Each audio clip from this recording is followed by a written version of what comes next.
Selamat pagi kepada Bapak dan juga teman-teman semuanya. Pada kesempatan kali ini, kami dari kelompok 11 akan membawakan diskusi kita dengan topik anggapan dan fungsi distribusi Fermi Dirac. Adapun anggota dari kelompok 11 yaitu saya sendiri, Mary Cynthia Aflia Stenjak, dan juga teman kita Pimpi Sheila Sigalinging. Pada kesempatan ini kita akan membahas 6 topik. Yang pertama, pengenalan tentang statistik Fermi Dirac. Kedua, distribusi Fermi Dirac. Ketiga, gas fermion pada temperatur nol mutlak. Yang keempat, gas fermion pada temperatur tidak nol. Topik kelima, paramagnetisme Pauli. Dan topik keenam adalah emisi termonik. Untuk topik pertama, kedua, dan ketiga, saya berikan kesempatan kepada teman kita Pimpi Sigalinging. Kepada Pimpi dipersilakan.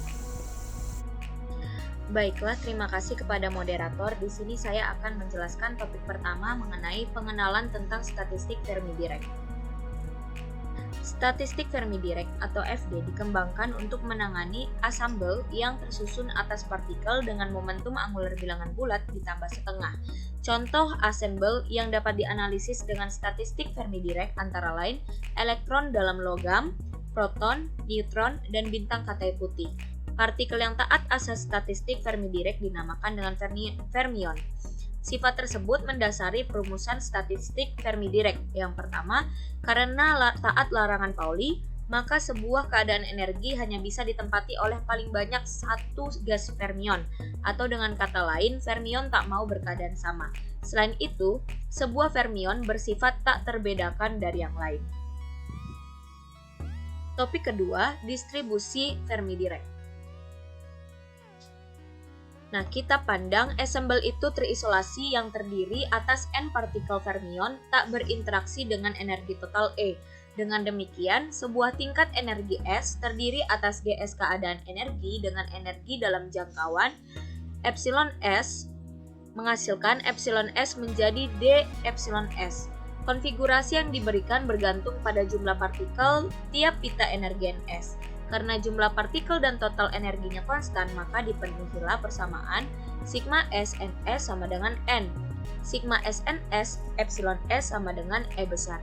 Dengan demikian, jika terdapat Ws cara untuk menyusun Ns partikel dalam Gs keadaan energi, maka jumlah cara penyusunan total untuk asambelnya adalah W sama dengan Ps Ws, dengan W adalah bobot total konfigurasi. Nah, karena prinsip larangan Pauli, bilangan penempatan untuk satu keadaan tunggal hanya dapat bernilai 0 atau 1. Dengan demikian, dari Gs keadaan energi yang tersedia sejumlah Ns keadaan terisi partikel dengan sedang sisanya, yaitu Gs min Ns, keadaan kosong. Jumlah penyusunan Ns partikel dalam Gs keadaan dapat dibayangkan sebagai cara pemilihan Ns keadaan dalam keadaan terisi dan sisanya, Gs kurang Ns, keadaan dalam keadaan kosong. Kedua pendekatan tersebut sama dengan kombinasi Gs diambil Ns dan menghasilkan persamaan Ws sama dengan Gs faktorial per Ns faktorial dikali Gs kurang Ns faktorial. Sedangkan bobot konfigurasi totalnya diberikan oleh W sama dengan Ps sama dengan 1S Gs faktorial per Ns faktorial dikali Gs kurang Ns faktorial. Nah, misalkan ilustrasi penyusunan 3 partikel dalam 5 status. Di sini 3 partikel itu adalah Ns dan keadaannya itu adalah 5. Jadi Gs-nya itu adalah 5 dan menghasilkan Ws itu adalah 10 kemungkinan. Bisa kita lihat pada gambar ini ada 3 partikel dengan 5 status, menghasilkan 10 kemungkinan. Nah, kita kembali pada kepersamaan 5.3, karena nilai Gs dan Ns sangat besar, maka dipakailah pendekatan Stirling sehingga diperoleh ln W sama dengan sigma S Gs ln Gs kurang Ns ln Ns dikurang Gs kurang Ns ln Gs kurang Ns. Dan do ln W per do Ns sama dengan sigma S ln Gs kurang Ns per Ns. Selanjutnya, karena jumlah partikel total dan energi total konstan, serta dengan menggunakan pengali tak tentu Lagrange, diperoleh sigma S do ln W per do Ns ditambah alpha tambah beta epsilon S, dNs sama dengan 0. Dan karena dNs tidak berharga 0, maka do ln W per do ns ditambah alpha ditambah beta dikali epsilon S sama dengan 0. Kita substitusi persamaan 56 dalam 58 dan menghasilkan ns sama dengan gs per E pangkat min alpha tambah beta dikali epsilon S ditambah 1. Yang merupakan ekspresi distribusi Fermi-Dirac. Distribusi tersebut berbeda dari distribusi Maxwell-Boltzmann dan distribusi Fermi-Dirac dengan keberadaan faktor plus 1. Faktor penyebut dalam persamaan 5.9 sebelumnya dikenal dengan fungsi Fermi yang dituliskan sebagai F epsilon sama dengan 1 per E pangkat epsilon dikurang epsilon F per KT ditambah 1, di mana indeks S telah ditanggalkan dan telah dilakukan substitusi beta sama dengan min 1 per KT dan alpha sama dengan epsilon F per KT. Besaran epsilon F dikenal sebagai energi Fermi. Jika jumlah keadaan energi dalam jangkau energi epsilon S menjadi D epsilon S adalah G epsilon D epsilon, maka jumlah partikel yang energinya dalam jangkauan epsilon menjadi D epsilon dapat dinyatakan sebagai N epsilon D epsilon sama dengan F epsilon G epsilon D epsilon. Baik, topik ketiga, gas fermion pada temperatur 0 mutlak.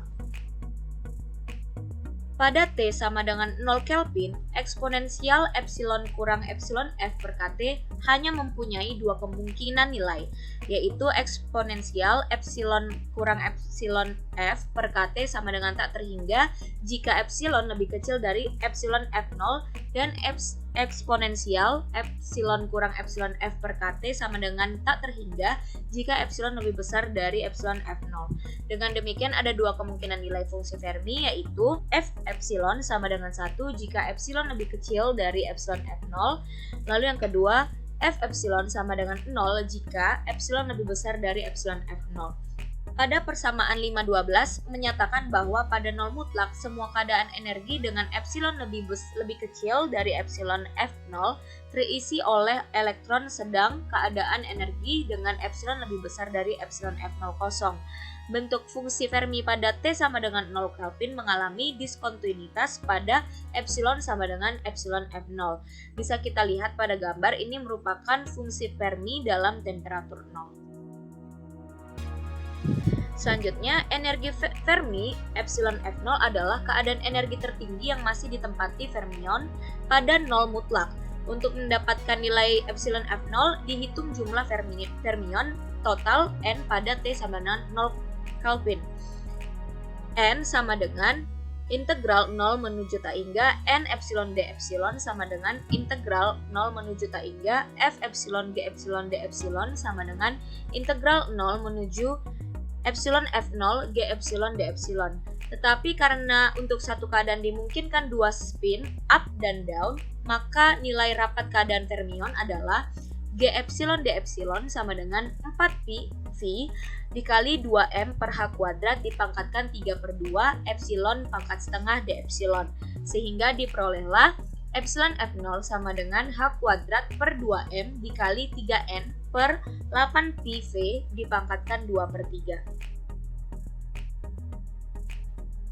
Dengan membandingkan energi Fermi terhadap energi thermal KT dapat dibataskan temperatur Fermi sebagai berikut.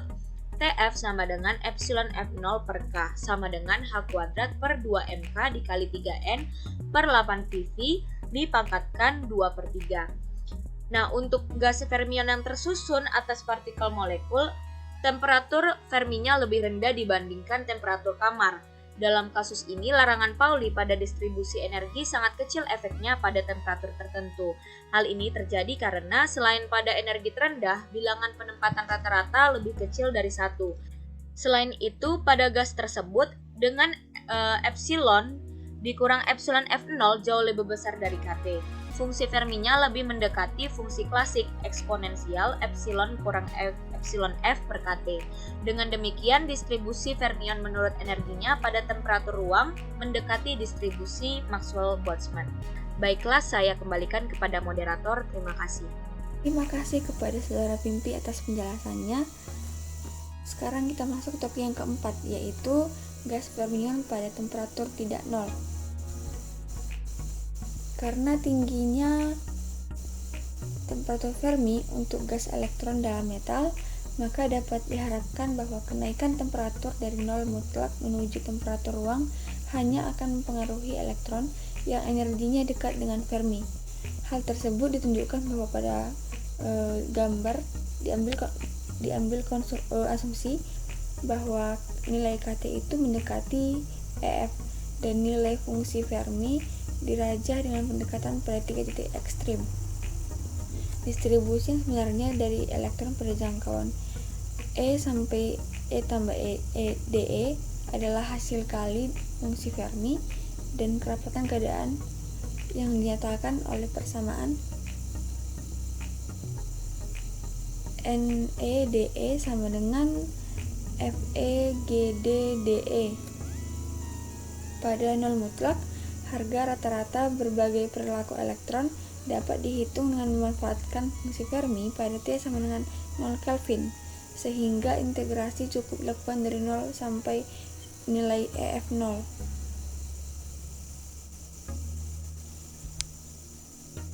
Nah, jadi untuk mendapatkan pengaruh temperatur di atas 0 mutlak, maka distribusi partikel perlu diketahui nilai energi Ferminya sebagai fungsi temperatur. Dengan memanfaatkan persamaan 513 tadi, maka diperoleh nilai integral dari 0 sampai T hingga FE/GE/DE sama dengan integral 0 sampai EF0 GE/DE. Sehingga bisa tuliskan kembali G aksen EF dikali KT kuadrat dikali V kuadrat per 6 sama dengan integral 0 sampai F0 GE/DE dikurang integral 0 sampai EF GE/DE itu sama dengan integral dari EF sampai EF0 GE/DE. Karena perbedaan antara EF dan F0 sangat kecil, maka suhu tekanan pada persamaan terakhir itu dapat dijabarkan menjadi G aksen EF dikali KT kuadrat V kuadrat per 6 sama dengan G dikali EF0 dikali EF0 dikurang EF.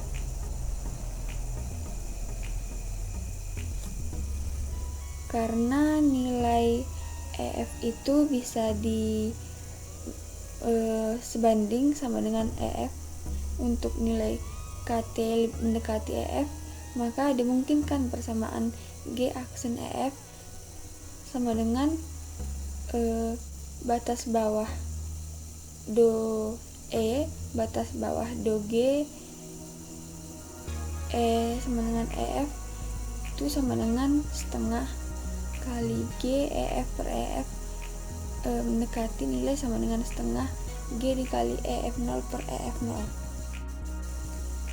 sehingga diperoleh persamaan 522, yaitu nilai EF sama dengan EF0 dikali 1 dikurang KT kuadrat dikurang EF0 kuadrat dikali V pangkat 12 per 12, atau diranakan lagi menjadi persamaan 523, di mana EF sama dengan EF0 dalam kurung 1 dikurang V kuadrat per 12 dikali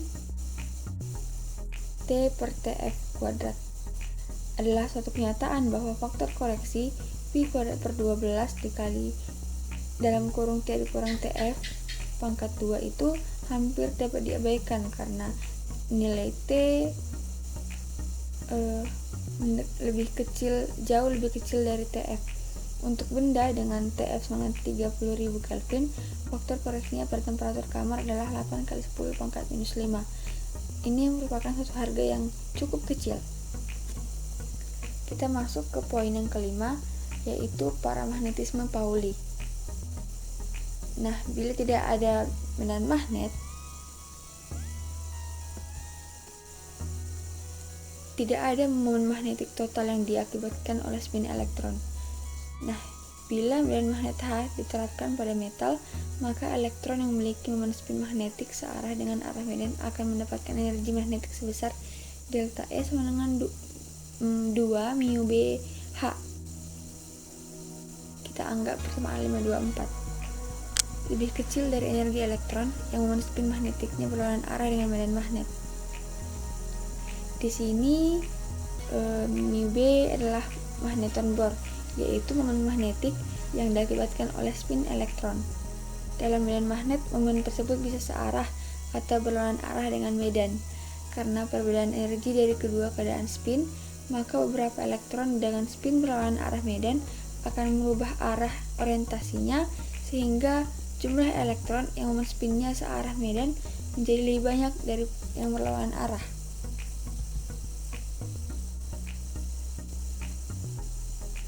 Nah, kenaikan menyebabkan beberapa elektron memiliki energi lebih besar daripada EF0 tadi. Dalam keadaan setimbang, beberapa elektron akan menata kembali orientasinya sehingga energinya tidak melebihi EF0. Kita bisa melihat pada gambar. Untuk gambar itu merupakan gambar variasi tingkat energi akibat kehadiran medan magnetik luar H. Daerah yang ditempati elektron ditunjukkan oleh area terarsir, panah ke atas untuk spin searah dan panah ke bawah untuk spin berlawanan arah. Gambar yang paling kiri itu merupakan gambar distribusi elektron tanpa kehadiran medan luar. Untuk gambar di tengah itu merupakan perubahan tingkat energi bila medan luar tiba-tiba diterapkan. Untuk gambar yang paling kanan itu merupakan penataan kembali elektron pada energi terendah bila medan terjaga pada nilai H. Sekarang tiap elektron yang mengalami reorientasi akan merubah momennya dari minus mu B menjadi positif mu B sehingga perubahan totalnya adalah 2 mu B. Dengan demikian, kelebihan momen yang diakibatkan penataan kembali oleh elektron adalah M sama dengan delta N 2 mu BH sama dengan mu B kuadrat H dikali G dikali EF0. Dan momen statistik per unit volume dari gas elektron adalah M kecil sama dengan M besar dikali V sama dengan mu B kuadrat H dikali G per EF0 per V. Karena momen ini searah dengan arah medan magnet, maka momen ini memiliki kontribusi paramagnetik pada momen magnet total logam. Suseptibilitas magnetik yang bersesuaian dengan persamaan yang 538 itu adalah XP sama dengan M dikali H besar sama dengan mu B kuadrat dikali G F0 dikali V. Itu nilainya sama dengan mu B kuadrat dikali 3/2 N per V F0 sama dengan 3/2 N kecil per F0 dikali mu B kuadrat. Ini merupakan bentuk paramagnetisme Pauli, di mana telah dipakai ungkapan F0 dari persamaan tersebut. Gejala terakhir ini dikenal sebagai paramagnetisme Pauli atau juga dengan paramagnetisme tak gayut temperatur untuk membedakannya dari paramagnetisme gas yang gayut temperatur. Ketergantungan XP pada temperatur hanya terjadi secara lemah melalui EF dan dapat diabaikan pada jangkau temperatur tertentu.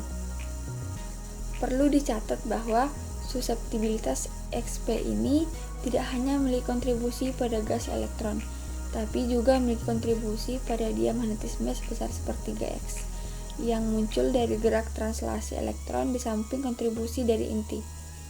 Hasil ini sekaligus memperbaiki hasil yang diperoleh melalui model elektron bebas yang menunjukkan ketergantungan yang kuat suseptibilitas terhadap temperatur.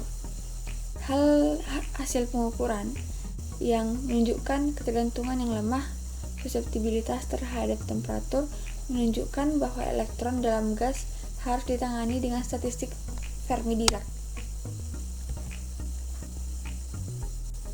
Untuk topik ke-6 kita akan membahas tentang emisi thermionik.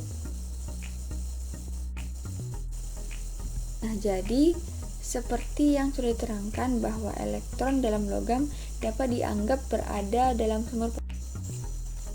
sumur potensial. di mana energi potensial elektron dalam logam adalah minus E0. Jika sebuah elektron ingin melepaskan diri dari metal, elektron tersebut harus memiliki energi kinetik lebih besar dari E0. Dengan kita anggap bahwa En merupakan energi kinetik dalam arah normal permukaan logam.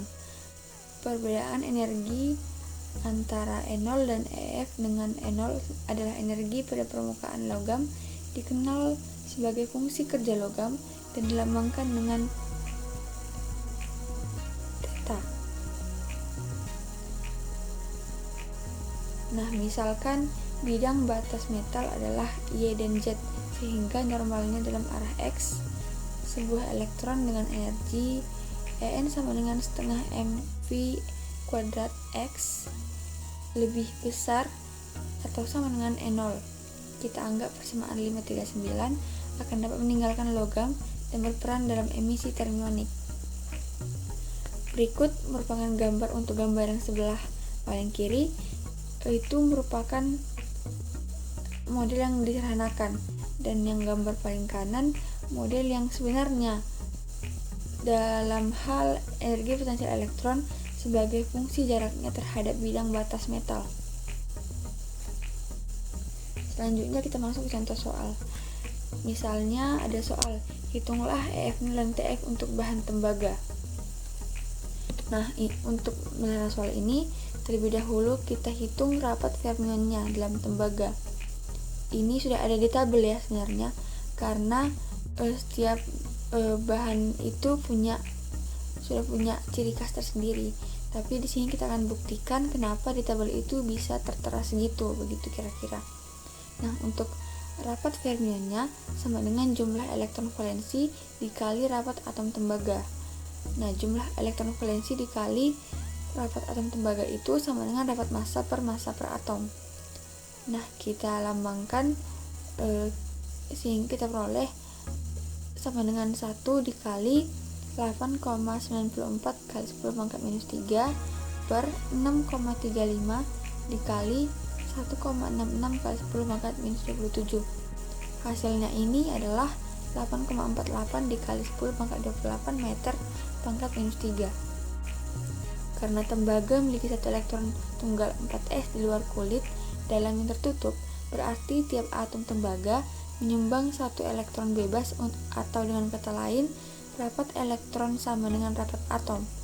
Selanjutnya dapat dipakai persamaan 515 yang telah dijelaskan sebelumnya, dengan M adalah massa elektron, sehingga diperoleh F0 sama dengan 3,646 dikali 10 pangkat minus 19 elektron per volt meter kuadrat